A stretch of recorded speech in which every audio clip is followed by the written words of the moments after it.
Crito. Socrates has been sentenced to death for impiety and corrupting the young. His wealthy friend Crito offers to finance his escape.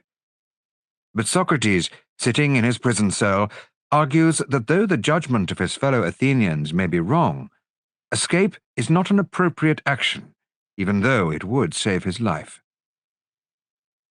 Persons of the dialogue: Socrates, Crito. Scene: the prison of Socrates. Why have you come at this hour, Crito? It must be quite early. Yes, certainly. What is the exact time? The dawn is breaking. I wonder the keeper of the prison would let you in. He knows me because I often come, Socrates. Moreover, I have done him a kindness. And you are only just come? No, I came some time ago. Then why did you sit and say nothing instead of awakening me at once? Why indeed, Socrates? I myself would rather not have all this sleeplessness and sorrow. But I have been wondering at your peaceful slumbers, and that was the reason why I did not awaken you, because I wanted you to be out of pain. I have always thought you happy in the calmness of your temperament, but never did I see the like of the easy, cheerful way in which you bear this calamity. Why, Crito, when a man has reached my age, he ought not to be repining at the prospect of death. And yet, other old men find themselves in similar misfortunes, and age does not prevent them from repining. That may be, but you have not told me why you come at this early hour. I come to bring you a message which is sad and painful, not as I believe to yourself, but to all of us who are your friends, and saddest of all to me. What? I suppose that the ship has come from Delos, on the arrival of which I am to die? No, the ship has not actually arrived, but she will probably be here today, as persons who have come from Sunium tell me that they have left her there, and therefore tomorrow, Socrates, will be the last day of your life. Very well, Crito. If such is the will of God, I am willing. But my belief is that there will be a delay of a day. Why do you say this? I will tell you. I am to die on the day after the arrival of the ship. Yes, that is what the authorities say. But I do not think that the ship will be here until tomorrow. This I gather from a vision which I had last night, or rather, only just now, when you, fortunately, allowed me to sleep. And what was the nature of this vision? There came to me the likeness of a woman, fair and comely, clothed in white raiment, who called to me and said, "O Socrates, the third day hence, to Tyre shalt thou go." What a singular dream, Socrates. There can be no doubt about the meaning, Crito, I think. Yes, the meaning is only too clear.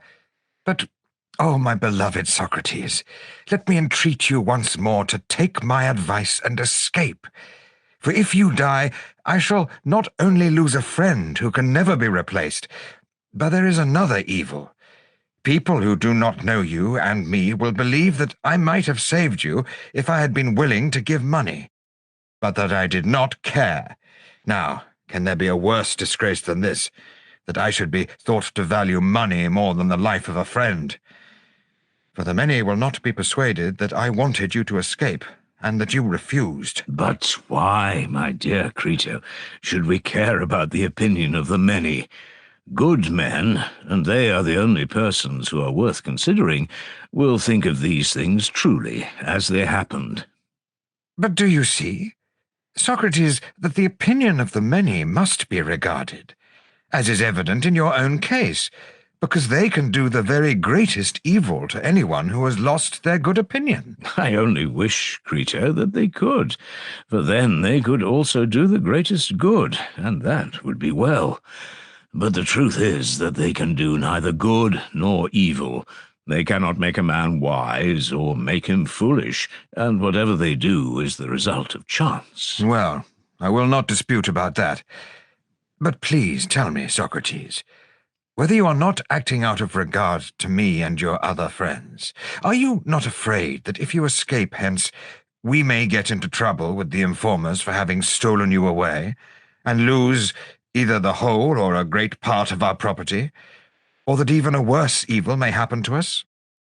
Now, if this is your fear, be at ease, for in order to save you, We ought surely to run this or even a greater risk. Be persuaded then and do as I say. Yes, Crito, that is one fear which you mention, but by no means the only one. Fear not. There are persons who, at no great cost, are willing to save you and bring you out of prison. And as for the informers, you may observe that they are far from being exorbitant in their demands. A little money will satisfy them. My means, which, as I am sure, are ample, are at your service. And if you have a scruple about spending all mine, here are strangers who will give you the use of theirs. And one of them, Simmias the Theban, has brought a sum of money for this very purpose. And Cebes and many others are willing to spend their money too. I say, therefore, do not on that account hesitate about making your escape, and do not say, as you did in the court, that you will have a difficulty in knowing what to do with yourself if you escape. For men will love you in other places to which you may go, and not in Athens only. There are friends of mine in Thessaly, if you like to go to them, who will value and protect you, and no Thessalian will give you any trouble. Nor can I think that you are justified, Socrates, in betraying your own life when you might be saved. This is playing into the hands of your enemies and destroyers. And moreover, I should say that you are betraying your children. For you might bring them up and educate them, instead of which you go away and leave them, and they will have to take their chance. And if they do not meet with the usual fate of orphans, there will be small thanks to you. No man should bring children into the world who is unwilling to persevere to the end in their nurture and education. But you are choosing the easier part, as I think not the better and manlier, which would rather have become one who professes virtue in all his actions, like yourself. And indeed I am ashamed not only of you, but of us who are your friends, when I reflect that this entire business of yours will be attributed to our want of courage. The trial need never have come on, or might have been brought to another issue, and the end of all, which is the crowning absurdity, will seem to have been permitted by us, through cowardice and baseness, who might have saved you, as you might have saved yourself, if we had been good for anything. For there was no difficulty in escaping.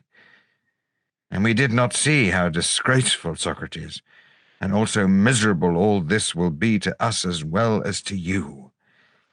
Make your mind up, then, or rather have your mind already made up, for the time of deliberation is over, and there is only one thing to be done, which must be done, if at all, this very night, and which any delay will render all but impossible. I beseech you, therefore, Socrates, to be persuaded by me, and to do as I say. Dear Crito, your zeal is invaluable, if a right one. But if wrong, the greater the zeal, the greater the evil, and therefore we ought to consider whether these things shall be done or not. For I am, and always have been, one of those natures who must be guided by reason, whatever the reason may be, which, upon reflection, appears to me to be the best. And now that this fortune has come upon me, I cannot put away the reasons which I have before given. The principles which I have hitherto honoured and revered, I still honour, and unless we can find other and better principles on the instant, I am certain not to agree with you. No, not even if the power of the multitude could inflict many more imprisonments, confiscations, deaths, frightening us like children with hobgoblin terrors. But what will be the fairest way of considering the question? Shall I return to your old argument about the opinions of men, some of which are to be regarded, and others, as we were saying, are not to be regarded? Now, were we right in maintaining this before I was condemned? And has the argument, which was once good, now proved to be talk for the sake of talking, in fact an amusement only, and altogether vanity? That is what I want to consider with your help, Crito, whether, under my present circumstances, the argument appears to be in any way different or not, and is to be allowed by me or disallowed. That argument, which, as I believe, is maintained by many who assume to be authorities, was to the effect, as I was saying, that the opinions of some men are to be regarded, and of other men not to be regarded. Now, you, Crito, are a disinterested person who is not going to die tomorrow. At least there is no human probability of this, and you're therefore not liable to be deceived by the circumstances in which you're placed. Tell me, then, whether I am right in saying that some opinions, and the opinions of some men only, are to be valued, and other opinions, and the opinions of other men, are not to be valued. I ask you whether I was right in maintaining this. Certainly. The good are to be regarded, and not the bad? Yes. And the opinions of the wise are good, and the opinions of the unwise are evil? Certainly. And what was said about another matter? Was the disciple in gymnastics supposed to attend to the praise and blame and opinion of every man, or of one man only, his physician or trainer, whoever that was?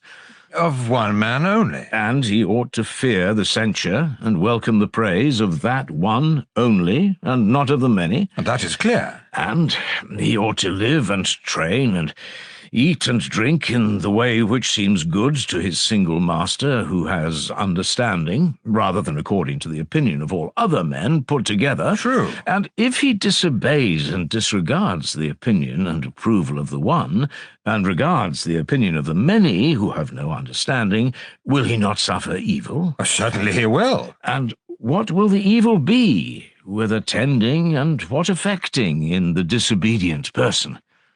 Clearly affecting the body. That is what is destroyed by the evil. Very good. And is not this true, Crito, of other things which we need not separately enumerate? In the matter of just and unjust, fair and foul, good and evil, which are the subjects of our present consultation, ought we to follow the opinion of the many, and to fear them, or the opinion of the one man who has understanding, and whom we ought to fear and reverence more than all the rest of the world, and whom deserting we shall destroy and injure that principle in us which may be assumed to be improved by justice and deteriorated by injustice? Is there not such a principle? Well, certainly there is, Socrates. Take a parallel instance. If, acting under the advice of men who have no understanding, we destroy that which is improvable by health and deteriorated by disease, when that has been destroyed, I say, would life be worth having? And that is the body? Yes. Could we live, having an evil and corrupted body? Certainly not. And will life be worth having if that higher part of man be depraved, which is improved by justice and deteriorated by injustice?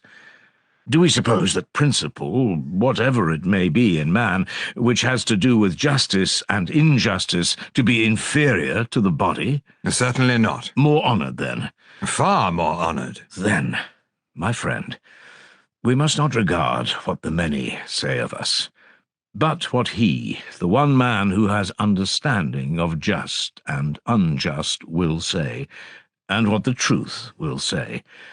And therefore you begin in error when you suggest that we should regard the opinion of the many about just and unjust, good and evil, honourable and dishonourable. Well, someone will say, but the many can kill us. Yes, Socrates. That will clearly be the answer. That is true, but still I find with surprise that the old argument is, as I conceive, unshaken as ever. And I should like to know whether I may say the same of another proposition, that not life, but a good life is to be chiefly valued. Yes, that also remains. And a good life is equivalent to a just and honourable one. That holds also? Yes, that holds. From these premises, I proceed to argue the question whether I ought or ought not to try to escape without the consent of the Athenians. And if I am clearly right in escaping, then I will make the attempt, but if not, I will abstain. The other considerations which you mention, of money and loss of character and the duty of educating children, are, I fear, only the doctrines of the multitude, who would be as ready to call people to life if they were able as they are to put them to death, and with as little reason. But now, since the argument has thus far prevailed, the only question which remains to be considered is whether we shall do right, either in escaping or in suffering others to aid in our escape and paying them in money and thanks, or whether we shall not do right, and if the latter, then death or any other calamity which may ensue on my remaining here must not be allowed to enter into the calculation. I think that you are right, Socrates. How then shall we proceed? Let us consider the matter together. And do you either refute me, if you can, and I will be convinced, or else cease, my dear friend, from repeating to me that I ought to escape against the wishes of the Athenians, for I am extremely desirous to be persuaded by you, but not against my own better judgment.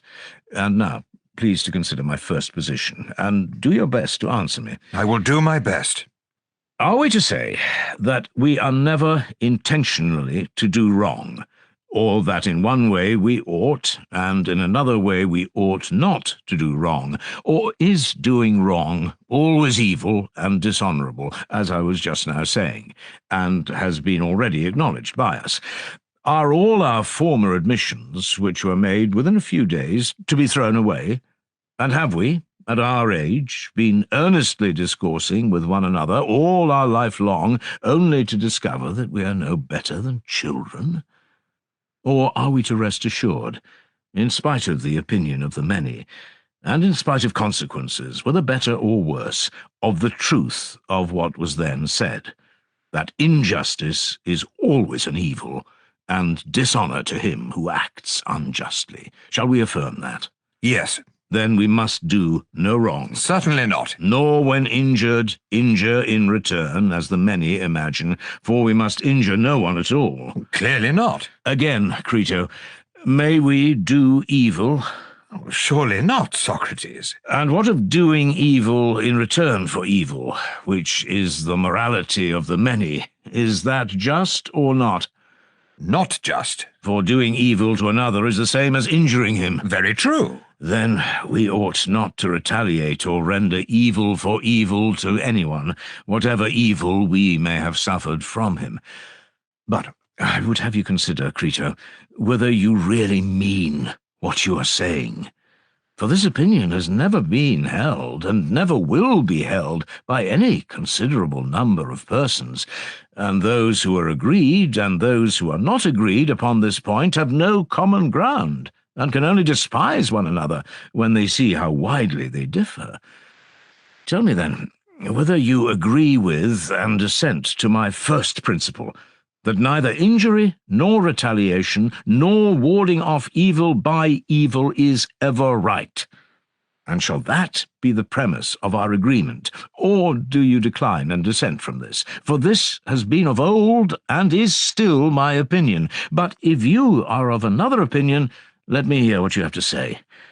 If, however, you remain of the same mind as formerly, I will proceed to the next step.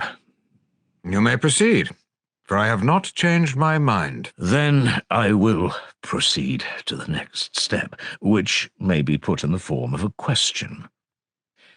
Ought a man to do what he admits to be right, or ought he to betray the right? He ought to do what he thinks right. But if this is true, what is the application? In leaving the prison against the will of the Athenians, do I wrong any? Or rather, do I not wrong those whom I ought least to wrong? Do I not desert the principles which were acknowledged by us to be just? What do you say? I cannot tell, Socrates, for I do not know. Then consider the matter in this way. Imagine that I'm about to play truant. You may call the proceeding by any name which you like, and the laws and the government come and interrogate me. "Tell us, Socrates," they say, "what are you about? Are you going by an act of yours to overturn us, the laws and the whole state, as far as in you lies? Do you imagine that a state can subsist and not be overthrown, in which the decisions of law have no power, but are set aside and overthrown by individuals? What will be our answer, Crito, to these and the like words? Anyone, and especially a clever rhetorician, will have a good deal to urge about the evil of setting aside the law, which requires a sentence to be carried out, and we might reply, yes, but the state has injured us and given an unjust sentence. Suppose I say that. Very good, Socrates. And was that our agreement with you? The law would answer. Or were you to abide by the sentence of the state? And if I were to express astonishment at their saying this, the law would probably add, answer, Socrates, instead of opening your eyes. You're in the habit of asking and answering questions. Tell us what complaint you have to make against us which justifies you in attempting to destroy us and the state. In the first place, did we not bring you into existence? Your father married your mother by our aid and begat you. Say whether you have any objection to urge against those of us who regulate marriage. None, I should reply, or against those of us who regulate the system of nurture and education of children in which you are trained. Were not the laws, who have the charge of this, right in commanding your father to train you in music and gymnastic? Right, I should reply. Well then, since you were brought into the world and nurtured and educated by us, can you deny in the first place that you are our child and slave, as your fathers were before you? And if this is true, you are not on equal terms with us, nor can you think that you have a right to do to us what we are doing to you. Would you have any right to strike or revile or do any other evil to a father or to your master, if you had one, when you have been struck or reviled by him, or received some other evil at his hands? You would not say this. And because we think right to destroy you, do you think that you have any right to destroy us in return, and your country as far as in you lies? And will you, O professor of true virtue, say that you are justified in this?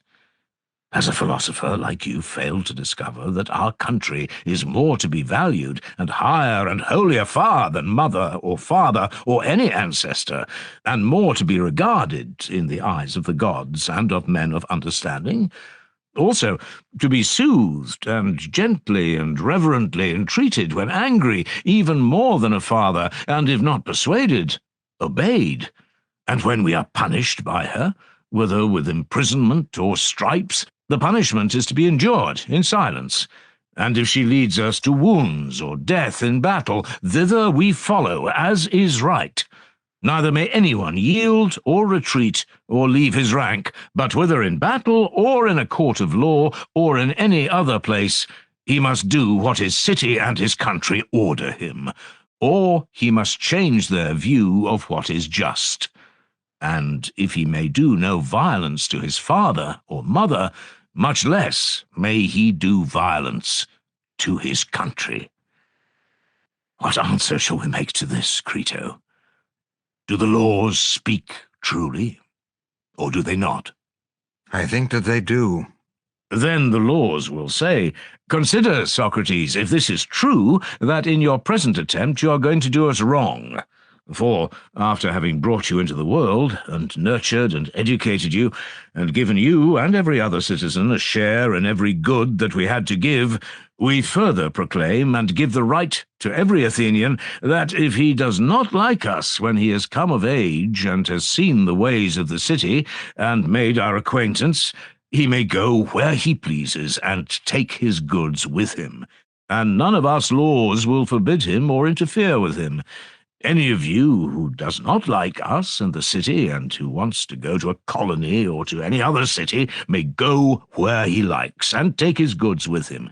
But he who has experience of the manner in which we order justice and administer the state and still remains has entered into an implied contract that he will do as we command him, and he who disobeys us is, as we maintain, thrice wrong. First, because in disobeying us he is disobeying his parents. Secondly, because we are the authors of his education.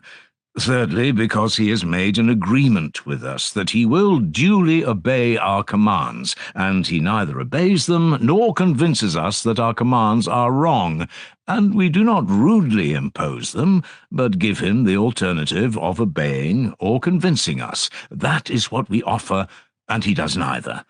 These are the sort of accusations to which, as you are saying, you, Socrates, will be exposed if you accomplish your intentions, you above all other Athenians. Suppose I ask, why is this? They will justly retort upon me that I, above all other men, have acknowledged the agreement. There is clear proof, they say, Socrates, that we and the city were not displeasing to you. Of all Athenians, you have been the most constant resident in the city, which, as you never leave, you may be supposed to love. For you never went out of the city either to see the games, except once when you went to the isthmus, or to any other place, unless you were on military service, nor did you travel as other men do. Nor had you any curiosity to know other states or their laws. Your affections did not go beyond us and our state. We were your especial favourites, and you acquiesced in our government of you. And this is the state in which you begat your children, which is a proof of your satisfaction. Moreover, you might, if you had liked, have fixed the penalty at banishment in the course of the trial. The state which refuses to let you go now would have let you go then. But you pretended that you preferred death to exile, and that you are not grieved at death. And now you have forgotten these fine sentiments, and pay no respect to us, the laws, of whom you are the destroyer, and are doing what only a miserable slave would do, running away, and turning your back upon the compacts and agreements which you made as a citizen. And first of all, answer this very question. Are we right in saying that you agreed to be governed according to us in deed, and not in word only? Is that true, or not? How shall we answer that, Crito? Must we not agree? We cannot help it, Socrates. Then will they not say, you, Socrates, are breaking the covenants and agreements which you made with us at your leisure, not in any haste or under any compulsion or deception, but having had 70 years to think of them, during which time you were at liberty to leave the city, if we were not to your mind, or if our covenants appeared to you to be unfair. You had your choice. You might have gone either to Sparta or Crete, which you often praise for their good government, or to some other Hellenic or foreign state. Whereas you, above all other Athenians, seem to be so fond of the state, or in other words, of us, her laws, for who would like a state that has no laws, that you never stirred out of her. The halt, the blind, the maimed were not more stationary in her than you were. And now you run away, and forsake your agreements. Not so, Socrates. If you will take our advice, do not make yourself ridiculous by escaping out of the city. For just consider, if you transgress and err in this sort of way, what good will you do, either to yourself or to your friends? That your friends will be driven into exile and deprived of citizenship, or will lose their property, is tolerably certain. And you yourself, if you fly to one of the neighbouring cities, as, for example, Thebes or Megara, both of which are well-governed cities, will come to them as an enemy, Socrates, and their government will be against you. And all patriotic citizens will cast an evil eye upon you as a subverter of the laws, and you will confirm in the minds of the judges the justice of their own condemnation of you. For he who is a corrupter of the laws is more than likely to be corrupter of the young and foolish portion of mankind. Will you then flee from well-ordered cities and virtuous men? And is existence worth having on these terms? Or will you go to them without shame, and talk to them, Socrates? And what will you say to them? What you say here about virtue and justice and institutions and laws being the best things among men, would that be decent of you? Surely not. But if you go away from well-governed states to Crito's friends in Thessaly, where there is great disorder and license, they will be charmed to have the tale of your escape from prison set off with ludicrous particulars of the manner in which you were wrapped in a goatskin or some other disguise, and metamorphosed as the fashion of runaways is. That is very likely. But will there be no one to remind you that in your old age you violated the most sacred laws from a miserable desire of a little more life? Perhaps not, if you keep them in a good temper. But if they are out of temper, you'll hear many degrading things. You will live, but how? As the flatterer of all men, and the servant of all men, and doing what? Eating and drinking in Thessaly, having gone abroad in order that you may get a dinner. And where will be your fine sentiments about justice and virtue then? Say that you wish to live for the sake of your children, that you may bring them up and educate them. Will you take them into Thessaly and deprive them of Athenian citizenship? Is that the benefit which you would confer upon them? Or are you under the impression that they will be better cared for and educated here if you are still alive, although absent from them, for that your friends will take care of them? Do you fancy that if you are an inhabitant of Thessaly, they will take care of them, and if you are an inhabitant of the other world, they will not take care of them? Nay, but if they who call themselves friends are truly friends, they surely will. Listen, then, Socrates, to us who have brought you up. Think not of life and children first, and of justice afterwards, but of justice first, that you may be justified before the princes of the world below. For neither will you nor any that belong to you be happier or holier or more just in this life, or happier in another, if you do as Crito bids. Now you depart in innocence, a sufferer and not a doer of evil, a victim not of the laws, but of men. But if you go forth, returning evil for evil and injury for injury, breaking the covenants and agreements which you have made with us, and wronging those whom you ought least to wrong, that is to say, yourself, your friends, your country, and us, we shall be angry with you while you live, and our brethren, the laws in the world below, will receive you as an enemy, for they will know that you have done your best to destroy us. Listen, then, to us, and not to Crito. This is the voice which I seem to hear murmuring in my ears, like the sound of the flute in the ears of the mystic. That voice, I say, is humming in my ears and prevents me from hearing any other. And I know that anything more which you will say will be in vain. Yet speak, if you have anything to say. I have nothing to say, Socrates.